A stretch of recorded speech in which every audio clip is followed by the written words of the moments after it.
Hi guys, another work, another day. Ang problema ito guys, sabi ng driver guys, sumusuka daw ini ng tubig sa reservoir. Madaling papaanda rin niya, hindi pa uminit yung makina, sumusuka na. Ito guys, tinignan yung dashboard, hindi naman taas yung temperature sa normal one. Ito guys nagbukal-bukal na siya guys. Pwede na tayo magkape guys. Init na siya talaga siya guys. Nagbukal-bukal. Yan. Nakita ko ng problema ito guys. Ang problema ito guys, thermostat. Parang hindi na yata umu-open guys. Yan ang diagnose ko guys. Gawin ko dito guys, tatanggalin ko siya. Ang thermostat. Manood lang kayo guys hanggang dulo guys para malinaw makita niyo anong saan ba nakalagay yung thermostat ng Sunny dump truck guys. Ito guys yan guys, yan hindi na talaga hubog yata itong makina guys, hubog yata kasi iyan na sinusuka yung tubig niya, hubog yata guys. Grabing suka guys, hubog yata itong makina guys.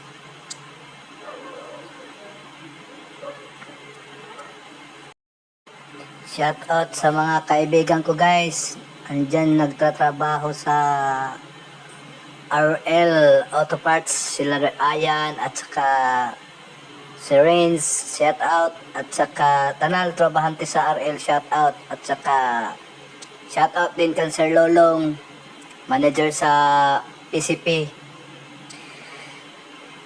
Shout out ako sa mga mekaniko dyan na mga magagaling, at saka shout out kan Warren Lumanaw, shout out din kan Luwid Baez, shout out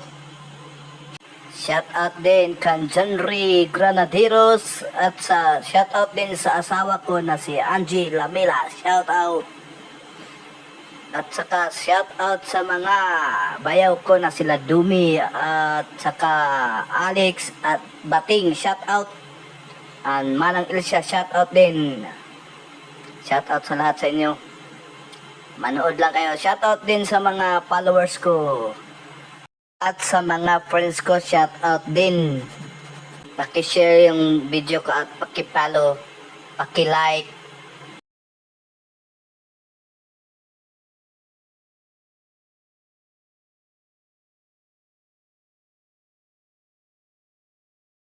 Para yung mga baguhan na mga mekaniko para may matutunan.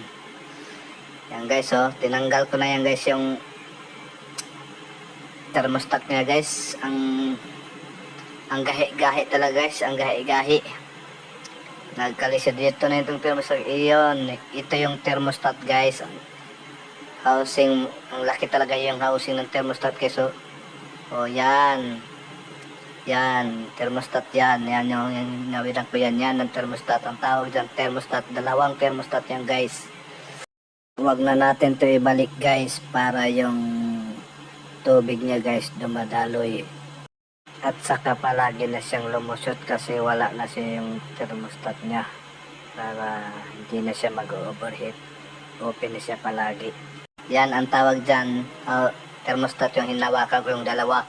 Ito housing sa thermostat guys. Yan guys yan hinawakan ko.